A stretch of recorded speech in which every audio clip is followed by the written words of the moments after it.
อัปเดตมาลัยน้องธิดาลาวล่าสุดที่จะเอาไปคล้องให้น้องคอนเสิร์ตวันที่27อยู่ที่วงอลังการโชว์ใกล้จะทะลุถึง10,000คะแนนเป็นที่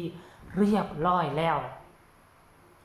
ทักทายสบายดี FC ทุกท่านกันแล้วกันมาพบมาพ่อกับเจเบาลาวคลิปนี้ต้องขอสบายดี FC ของน้องธิดาลาวบ่ว่าจะเป็นคนไทยบ่ว่าจะเป็นคนลาวที่คอยติดตามศิลปินน้องใหม่เพิ่งเข้ามาอยู่ในวงการใหม่ๆท่านผู้ชม FC แฟนคลับคลิปนี้เจเบาลาวจะไปติดตามเบิ่งยอดมาลัยในวันที่27นี้มื้อนี้วันที่24 25 26 27อีก3มื้อแต่ว่ามันยังขาดอยู่200ปลายกว่าคะแนนท่านผู้ชมบ่แม่น200ปลาย 2,000ปลายกว่าคะแนนปัจจุบันนี้ยอดมาลัยเฉพาะของน้องธิดาลาวทะลุเข้ามาถึง 7,000 กว่าคะแนนแล้วเหลืออีก 2,000 กว่าคะแนน 2,000 นิดๆก็จะเป็นมาลัยหมื่นเนาะอันนี้เจเบาเล่าก็เอาใจซวยเนาะอยู่ทางฝั่งลาวนี่ก็หวังว่าการประเดิมเวทีใหญ่หมอลำเวทีแรกก็ขอให้น้องได้มาลัยพวงแรกเป็นมาลัยหมื่นสาธารผู้ชม FC แฟนคลับทุกคนฮู้บ่อยู่ในแวดวงการหมอลำนี่นะมาลัยนี่เป็นใบเบิกทางที่สำคัญที่สุดของวงการหมอลำยิ่งเจ้าได้มาลัยหลายเจ้ายิ่งมีกระแสเจ้ามีกระแสคนยิ่งฮู้จักเจ้าคนฮู้จักเจ้าและคนที่มาติดตามเจ้ามันก็จะหลายขึ้นอันนี้มาไล่พวงแรกอีก3มื้อถ้าบ่ฮอด10,000ก็บ่เสียใจท่านผู้ชม FC แฟนคลับมาไล่พวงแรกขึ้นเวทีใหญ่ครั้งแรกอย่างน้อยๆก็ขอให้มันมีมาไล่นำหมู่แต่ตอนนี้มาไล่น้องธิดาลาวถือว่าเกินคาดเจบ่ลาวก็คิดว่ามันน่าจะได้4-5,000แต่ที่ไหนได้ปัจจุบันนี้มันทะลุมาฮอด 7,000 กว่าคะแนนแล้ว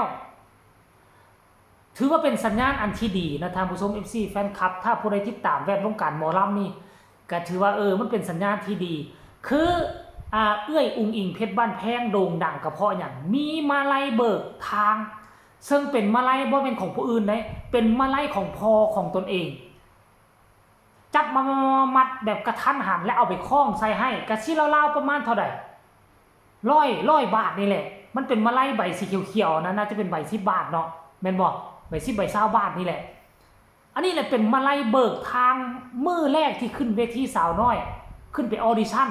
แล้วก็เป็นมาลัยพวงแรกที่ได้จากพ่อของตนเองเพราะว่าแวดวงการหมอลำนี่เขาเจ้ามีความเชื่อเขาเจ้าเชื่อถือว่าเนาะก้าวแรกที่ขึ้นวงหมอลำใหญ่ถ้าเขาได้หับเงินหับคำจาก FC แฟนคลับอยู่หน้าเวทีมันจะเป็นของดีมันจะเป็นสิ่งดีๆนำดวงให้เขาไปสู่มาลัยเงินล้านปัจจุบันนี้เอื้อยอุ๋งอิงเนี่ยทุกครั้งบ่ว่าจะปิดบ่ว่าจะเปิดคือได้มาลัยเงินล้านทุกครั้งและที่สำคัญพอการใช้ได้ตั้งเป้าหมายเอาไว้ว่าในการปิดฤดูกาลที่จะมาถึงนี้ต้องเอามาลัย2 ล้านให้ได้ท่านผู้ชม FC แฟนคลับเดี๋ยวค่อยสิไปอ่านกันแล้วกันเด้อมื้อวานนี้บ่าวผู้ศรีวิไลได้ออกมาเคลื่อนไหวว่าขอบคุณมาลัยบ้านโฮมฮักน้องธิดาลาวฮอบฝันข้ามโขงขึ้นเวทีใหญ่ครั้งแรกในชีวิต27 กันยา 2568ที่หมอลำอลังการโชว์ว่าซั่นมีฮอดหลวงลุงกล่าวให้ท่านผู้ชมเอ้ยโอ้ยหลวงลุงกล่าวให้1,000 บาทพอวินเนาะ500 บาทหน้าบุญญานุ999 คะแนนลุงภูตะวัน500 คะแนนแม่ตินหน้า200 คะแนนพอพง300 คะแนนยายแดง500ลุงชนันบ่ลุงสนัดพง100แล้วก็ไล่สดวันที่19นี่400 คะแนนคุณยายไลออน500 คะแนนพอมนแคน500 คะแนนพอต้นพัทยา300 คะแนนพอเต้แม่หน่อยเวียงจันทน์ 1,000 คะแนนแม่สมจิต200 คะแนน แล้วก็ไล่สดวันที่24นี่ได้100คะแนนท่านผู้ชม FC แฟนคลับอันนี้แม่นเฉพาะมาลัยของน้องธิดาลาวแล้วก็ยังมีมาลัยของอาณาเอ้ยปรารถนาได้บ่ฮู้ว่าได้ไปขึ้นสาวน้อยได้ไปขึ้นหมอลำอลังการโชว์น้ำกันวันที่27นี่บ่เนาะสำหรับของเอ้ยปรารถนาก็ได้น้อยแน่จังหน่อยนึงเนาะย้ายแดง500ลุงณัฐพงศ์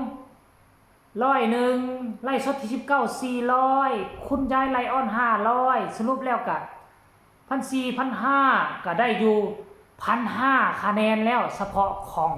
เอ้ยปรารถนาเนาะ FC แฟนคลับต้องขอแสดงความดีใจน้ำคนลาวของพวกเฮานี่ก็อยู่ทั้งฝั่งลาวหรือจะอยู่ทั้งฝั่งไทยผู้ใดมีบัญชีเงินบาทก็สนับสนุน2คนนี่แน่ท่านผู้ชมเพราะเขาเจ้าเป็นคนลาวของพวกเฮา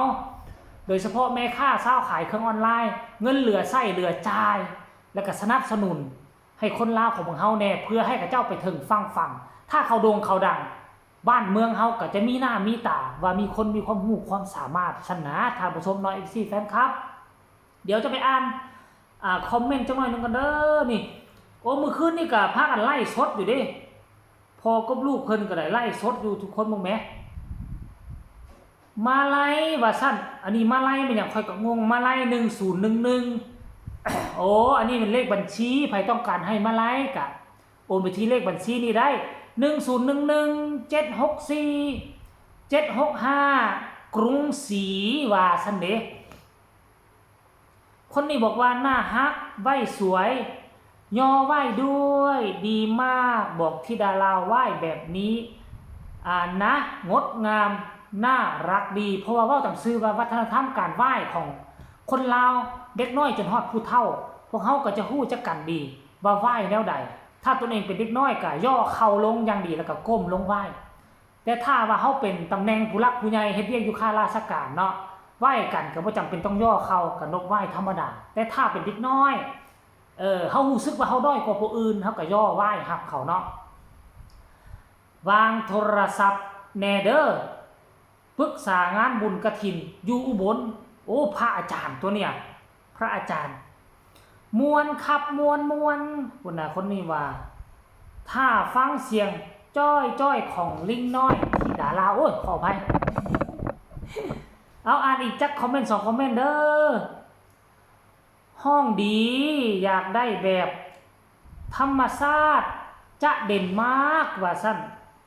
คนนี้บอกว่าสวัสดีอาจารย์ธิดาบอกกลับมานำตี้ครับเอากับธิดาลาวกับกลับไทยนำหันตัวเนาะเอา FC แฟนครับเอาข้อมูลข่าวสารเรื่องราว